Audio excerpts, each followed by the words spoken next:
e moças que vão sendo chamadas por Jesus. Quando às vezes a gente vê as pinturas de Jesus com os 12 apóstolos, todos têm barba comprida, não é verdade? E então, sem querer, você imagina aquele pessoal velho. Assim foi a ideia que eu sempre tive. Assim, gente sem idade definida. Assim, gente não é velho. Na realidade, todos eram jovens. Talvez João tivesse 15, 16 anos. Gente assim, que casados, solteiros, gente jovem, entre 12 e 30 anos, que é a maioria também daqui, né? E esses grupos, com estes, ele vai formar assim uma comunidade. E a gente diz que Jesus é mestre. Nunca dizemos que Jesus é professor, não é verdade? Professor tem aluno, mestre tem discípulo. Qual é a diferença? Muitos de nós somos professores e professoras, não é verdade? Qual é a diferença entre professor, professora e mestre mestra? É que cada um tem a sua opinião. Mestre, o professor dá aula, convive com os discípulos, com os alunos, não são discípulos, são alunos, enquanto dá aula. E quando termina, ele vai para casa e elas também vão para casa. Professor e mestre convivem 24 horas por dia. E a matéria do mestre é uma só. Ele mesmo e o reino, e nada mais. E o reino está concretizado na pessoa de Jesus. Em Jesus aparece aquilo que acontece quando um ser humano deixa Deus tomar conta da sua vida. Isto ele irradia e é isto que se vive. A nova experiência de Deus como pai, como mãe, que se vai difundindo, que se vai irradiando. Os conflitos que eles vivem, que todos vêm de casa com uma outra imagem de Deus. Convivendo com Jesus, vai dando os conflitos. E aí começa um processo de formação. Por exemplo, um dia eles entram em Jerusalém e tem lá um rapaz cego, sentado pedindo esmola. E São Pedro pergunta: Jesus, quem foi que pecou para ele nascer cego? Ele ou os pais dele? É que a opinião comum era esta: todo sofrimento é fruto de pecado. Então alguém deve ter pecado. E esta era o catecismo da época. Pedro pergunta a Jesus: e o que o senhor acha? Jesus diz: nem ele, nem os pais. Então ele muda a ideia. Ou quando ele fala assim: 2 homens foram para o templo para rezar, um fariseu e um publicano. O fariseu foi lá na frente e disse: Deus, eu te agradeço, porque eu não sou como os outros adúlteros, assassinos, etc. Eu jejuo, e fez uma espécie de autodeclamação, né, dele mesmo. Não estou te agradeço que eu não sou como este publicano atrás de mim. E o publicano que ficou, nem olhou a cabeça, levantou a cabeça: Deus tem dó de mim. Só isso que ele falou. E se Jesus tivesse perguntado: qual dos dois volta justificado para casa com o coração em paz com Deus? Todo mundo teria dito assim: o fariseu, é claro, o senhor também sabe. E Jesus: não, é o publicano. E devem ter levado choques com essas respostas de Jesus. Este é o processo de formação, que vão aprendendo a nova imagem de Deus, a nova experiência de Deus, a nova visão da vida humana, uma nova maneira de ver a lei de Deus, os mandamentos, tanta coisa nova que vai aparecendo. Então assim, traz muitos conflitos. Uma vez João, aquele do quarto evangelho, ele viu um homem que não era do grupo e estava usando o nome de Jesus para expulsar demônio. E então ele falou para Jesus: Jesus, nós vimos um homem que está usando o nome do Senhor e não faz parte do nosso grupo. Ele está expulsando o demônio usando o nome do Senhor. Ele não faz parte do nosso grupo, então a gente proibiu. João pensava que ele tivesse o monopólio de Jesus, não é verdade? Às vezes nós também pensamos que temos o monopólio de Deus, como se Deus fosse nosso. A realidade é o contrário, nós somos de Deus. Então Jesus: proíba não. Quem não é contra é a favor. Você não vai poder encontrar a frase mais ecumênica do que esta.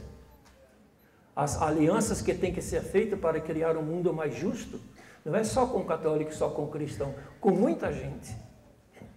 Uma notícia que eu li no jornal, que me deu muita alegria no coração, 2 vezes. Um grupo de 138 muçulmanos, líderes, mandaram uma carta para o Papa, o presidente da Igreja Católica, dizendo assim: pedimos que o Senhor e nós devemos nos unir para defender a vida humana contra esse terrorismo que às vezes um dos nossos fazem. E, de novo, em uma segunda vez fizeram esta carta. São estas iniciativas. Quem não é contra é a favor. É uma atitude ecumênica, o mais ampla possível, para construir o reino de Deus. Então, assim, esta comunidade que cresce ao redor de Jesus é uma comunidade formadora e que tem várias características. É também a comunidade modelo que vai ser imitado pelos primeiros cristãos lá em Jerusalém, e também eu acho que deve ser um modelo para o qual nós também olhamos sempre, porque esta comunidade, o que lá aconteceu, é como que a primeira semente. Assim é melhor? Não dá um barulhozinho para vocês? Então, porque eu escutava assim um barulho de... Não está atrapalhando, não? Então, tá, desculpa, foi bom avisar. Então, umas características desta comunidade. Jesus diz assim: não chame ninguém de pai, nem de mestre, nem de líder. Todos vocês são irmãos. Irmãos uns dos outros. A base da comunidade não é o poder, mas é a fraternidade. Somos todos iguais, braços dados ou não, como diz o canto. Isso é uma característica.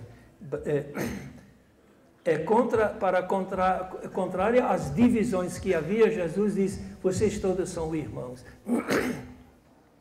Na Igreja Católica, quando foi o concílio, teve um cardeal chamado Ottaviani, que fez o documento sobre a Igreja. E começava assim: o Papa, os cardeais, a hierarquia, o poder, até lá embaixo os leigos. E quando o pessoal chegou na reunião do concílio, os bispos se levantaram: isto nós não queremos. Antes disso, tem que dizer que a comunidade é povo de Deus, a igualdade básica de todas, e dentro desta igualdade tem os serviços, não os poderes. E no grupo de Jesus, o que ele mais insiste é: poder é serviço e não é dominação. Muitas vezes brigavam entre si. Também era a mentalidade, a ideologia dominante da época: quem tem um pouco poder domina os outros. Às vezes até nas nossas comunidades acontece. Uma pessoa vai fazer um cursinho bíblico, depois volta com o diploma, ele volta e diz: eu sei. E então começa já a dominar pelo conhecimento, também não é bom. Eu acho que tudo que temos é para servir. E isto é o que Jesus mais insistiu. Ele mesmo diz: eu não vim para ser servido, mas para servir e dar a vida em prol de todos.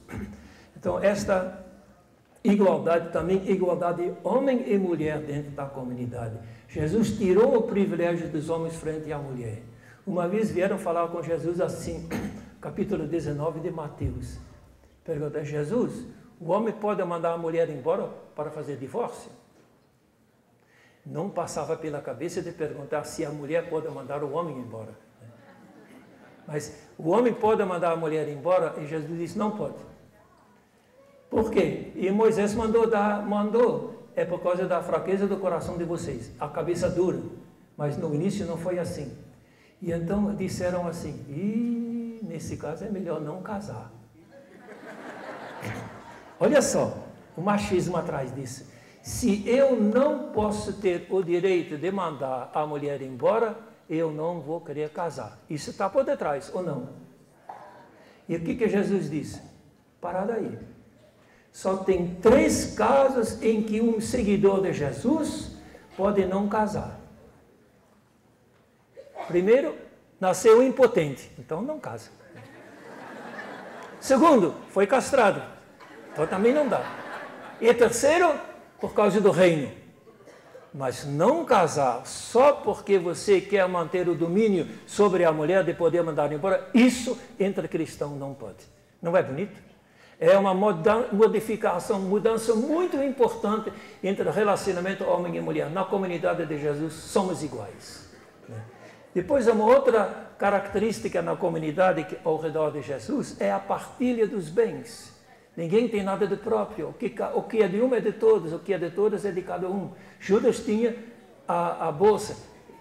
A bolsa também perverteu um pouquinho a cabeça dele, né? Mas significa tinha a caixa comum, cuidava das esmolas e das coisas que tinham que ser compradas. Uma coisa muito importante na comunidade de Jesus é, vocês cantaram isso também no começo do cântico, reconciliar e perdoar entre nós. Porque a sociedade na época de Jesus estava cada vez mais dividida. Então Jesus diz que tem que perdoar. Aí São Pedro, pensando de fazer uma proposta boa, pergunta assim: Jesus, quantas vezes eu tenho que perdoar? 7 vezes?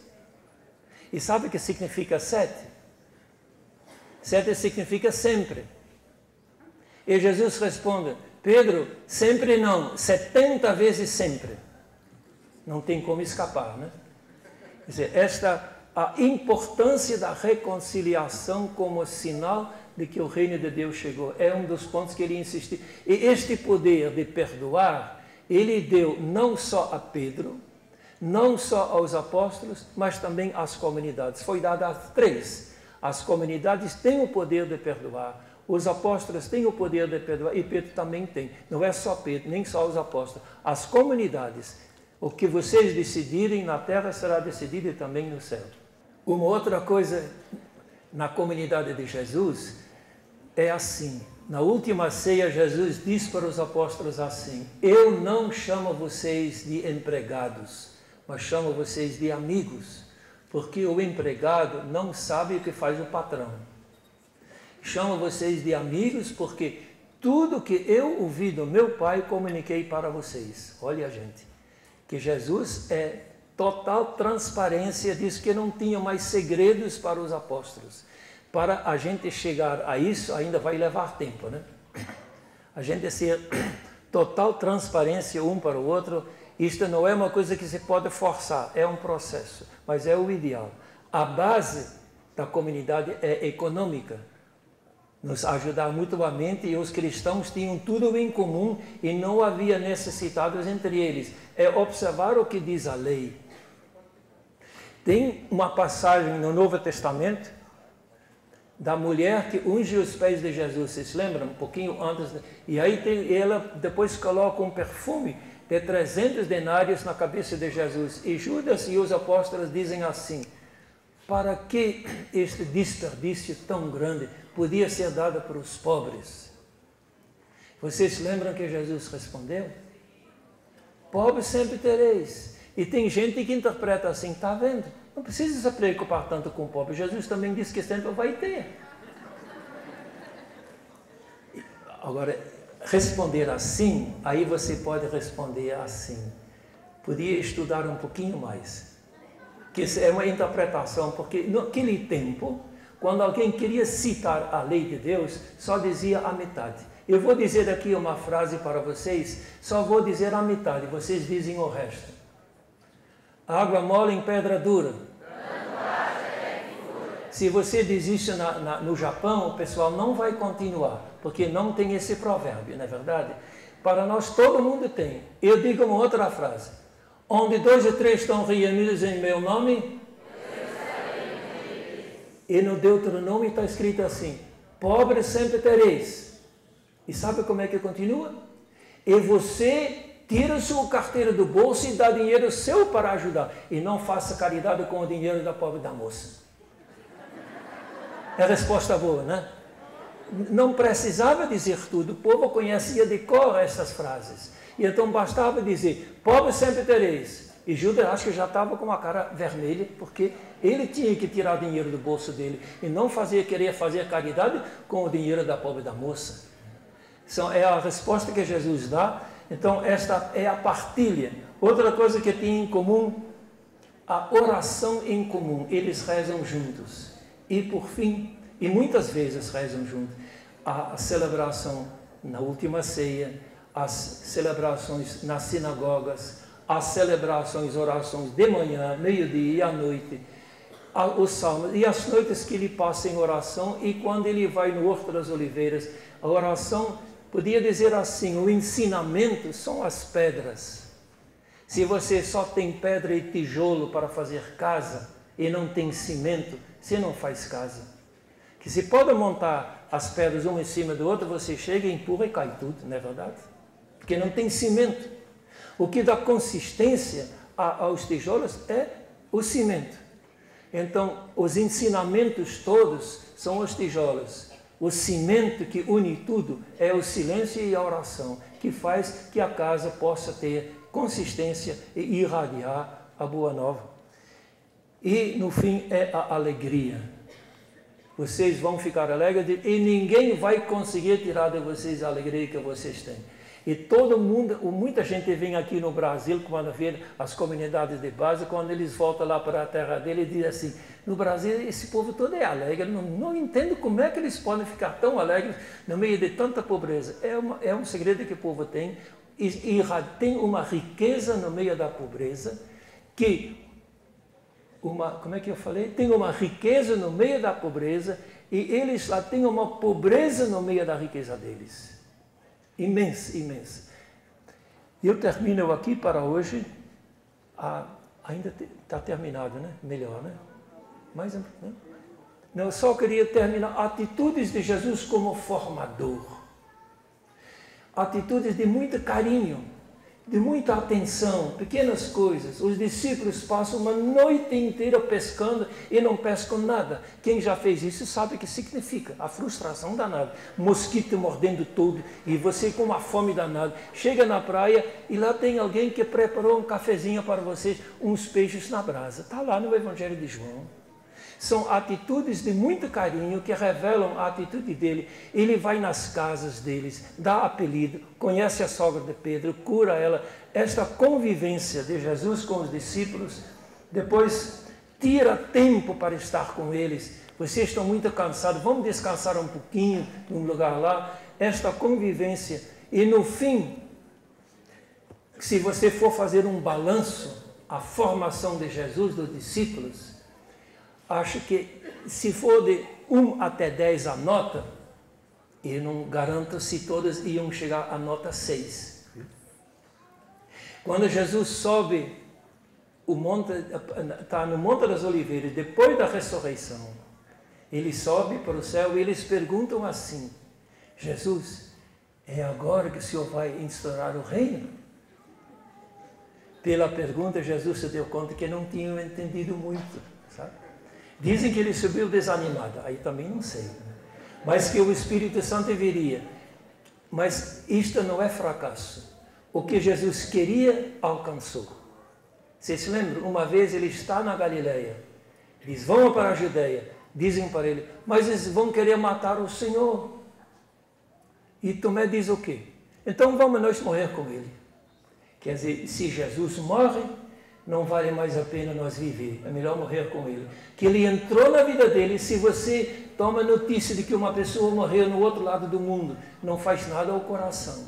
Mas se uma pessoa entra na sua vida, torna-se a razão da sua vida, da sua existência, e esta pessoa morre, morre algo em você, ou não? E então Tomé disse, ele não podia mais viver sem Jesus, então vamos nós morrer com ele. E quando o Senhor Jesus disse para os discípulos, vocês querem ir embora? Podem ir embora. E Pedro disse, e onde é que a gente podia ir? Se eu tenho palavra de vida eterna, tomo com o Senhor até o fim. Então, este compromisso de vida é o mais importante. E isto ele conseguiu, e eles depois deram no pé, na hora do sofrimento, mas depois voltaram, chamada pelas mulheres, pela Madalena, e as outras voltaram. Jesus apareceu, o Espírito Santo os ajudou a continuar, e estamos aqui até hoje.